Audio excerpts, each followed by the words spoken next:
Penguins are masters of two worlds. Awkward on land, but underwater they become sleek, powerful swimmers. Their dual life is a marvel of adaptation, allowing them to survive in some of the harshest environments on Earth. Penguins have a secret weapon. They can control blood flow to their flippers and feet, conserving heat in freezing temperatures. This built-in thermostat, called vasoconstriction, lets them stand on ice for months, or swim in near-freezing water without losing precious warmth. Unlike most birds, penguins have solid bones, making them expert divers. Their heavy bones act like a diver's weight belt, helping them hunt fish, squid, and krill deep underwater. What seems like a disadvantage for a bird is actually a superpower for an aquatic hunter.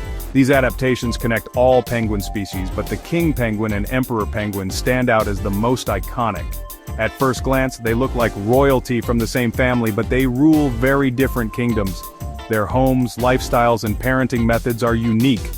Understanding these differences reveals just how specialized and remarkable penguins are. So, let's dive into the ultimate showdown between these two Antarctic ambassadors. Who will reign supreme in the world of ice and snow? Get ready to discover the secrets behind their survival. From built-in thermostats to deep-diving skills, penguins are full of surprises. Let's explore what makes the king and emperor penguins true rulers of their realms. The adventure begins now. Side by side, the emperor penguin towers over the king penguin. The emperor is the largest penguin species, reaching nearly 4 feet tall and weighing up to 100 pounds. This impressive size helps it survive the brutal Antarctic winter, losing heat more slowly and enduring months of freezing temperatures. King penguins, while still large, are more slender and stand about 3 feet tall, weighing up to 35 pounds. Their size suits the milder subantarctic islands they call home. The emperor's bulk is a fortress against the cold, while the king's streamlined build is perfect for its environment. If you spot a penguin as tall as a small child, it's likely an emperor. A bit shorter and sleeker, that's the king. This size difference is the easiest way to tell them apart. Each species' stature is a direct response to the challenges of their icy worlds. In the royal showdown, the emperor claims the heavyweight crown, but both are perfectly adapted to their unique habitats. In the penguin world, size truly matters. Look closely at their heads and beaks to spot the difference. King penguins flaunt a vivid, fiery orange patch on their ears, like bright headphones, contrasting with a black head and gray neck. The emperor's ear patches are softer, pale yellow, blending gently into their white chest for a more understated elegance.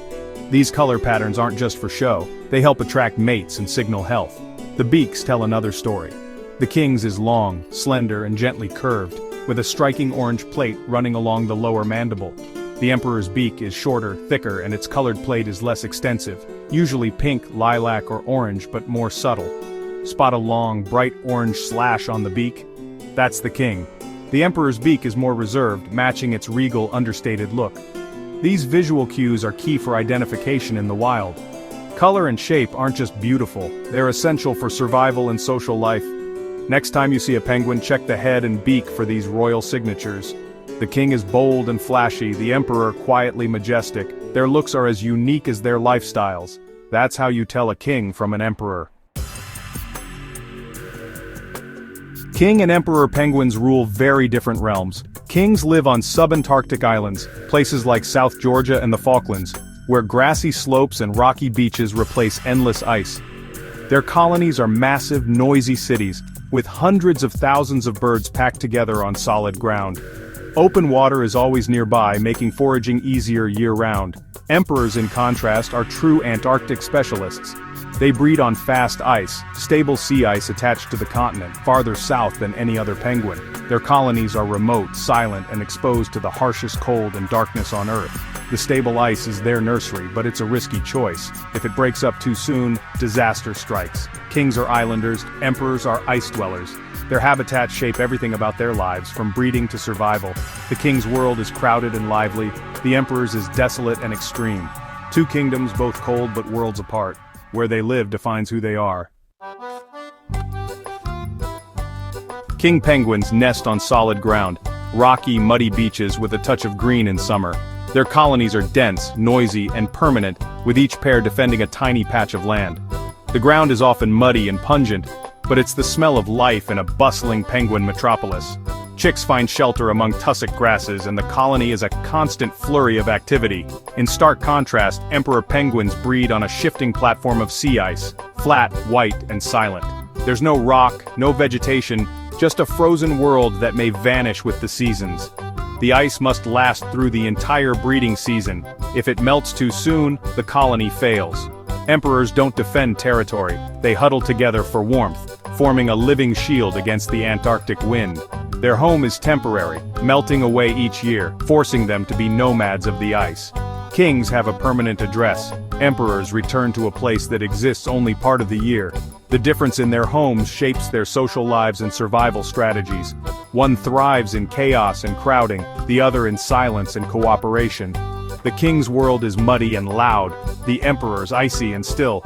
Each has mastered its own unique environment. Their homes are as different as their crowns. That's the reality of life at the edge of the world. Emperor penguins breed in the heart of Antarctic winter, starting their cycle as darkness and cold descend. They march inland, sometimes over 100 kilometers, to lay a single egg on the ice. The female transfers the egg to the male, who incubates it on his feet for months without food, enduring brutal storms. When the female returns, the chick hatches and roles reverse. King penguins, in milder climates, have a much longer breeding cycle, up to 16 months. They can only raise 2 chicks every 3 years. Both parents share incubation, taking turns feeding at sea. The colony is always active, with eggs, chicks, and adults at every stage year-round.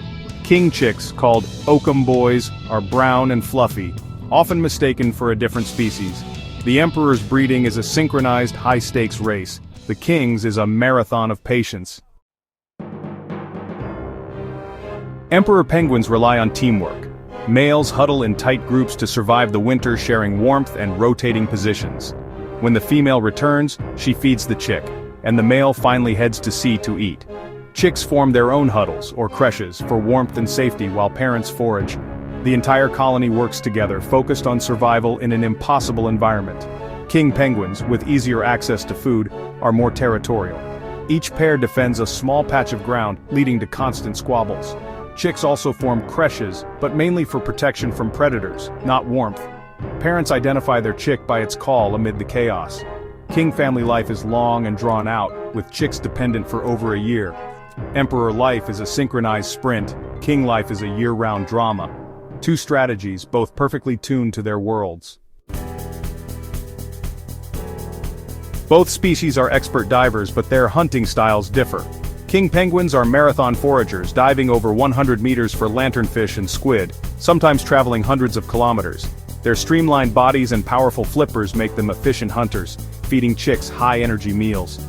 Emperor penguins are the deep-diving champions, reaching depths over 500 meters and staying underwater for 20 minutes. They hunt Antarctic silverfish, squid, and krill, often traveling long distances across the ice to reach open water. Their size and physiology let them exploit food sources unavailable to most predators. Emperors' diving skills are crucial for surviving the frozen Antarctic winter. Kings thrive on endurance, emperors on depth. Both are masters of the southern oceans. But the emperor takes the crown for extreme foraging. Their diets fuel their survival, and their chicks' future. King and emperor penguins both live around 20 years, sometimes longer. Kings are keystone species in the subantarctic, controlling fish and squid populations and enriching the ecosystem with their guano. Their massive colonies shape the landscape and support a web of life, from algae to top predators. Emperors are vital in the Antarctic food web, consuming vast amounts of fish, squid, and krill. Their survival depends on stable sea ice, making them sensitive indicators of climate change. Scientists monitor their populations to track the health of the Antarctic. Both species are symbols of the wild polar regions, guardians of the South. The emperor is a master of endurance and cooperation. The king, a ruler of persistence and resilience. Their differences reveal the incredible diversity of life at the ends of the earth. Protecting these penguins means protecting their fragile kingdoms. They are true royalty of the animal world. By understanding them, we appreciate the wonders of our planet. The legacy of the king and emperor penguins is one of survival, adaptation, and awe.